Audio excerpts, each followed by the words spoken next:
کیا تم خیال کرتے ہو کہ غار اور لوح والے ہماری نشانیوں میں سے عجیب تھے؟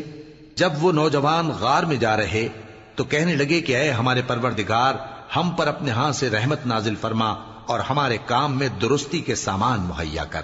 تو ہم نے غار میں کئی سال تک ان کے کانوں پر نیند کا پردہ ڈالے رکھا، یعنی ان کو سلائے رکھا۔ پھر ان کو جگا اٹھایا تاکہ معلوم کریں کہ جتنی مدت وہ غار میں رہے دونوں جماعتوں میں سے اس کی مقدار کس کو خوب یاد ہے۔ ہم ان کے حالات تم سے صحیح صحیح بیان کرتے ہیں۔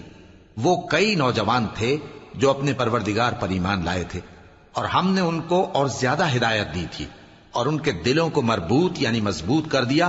جب وہ اٹھ کھڑے ہوئے تو کہنے لگے کہ ہمارا پروردگار آسمانوں اور زمین کا مالک ہے، ہم اس کے سوا کسی کو معبود سمجھ کر نہ پکاریں گے۔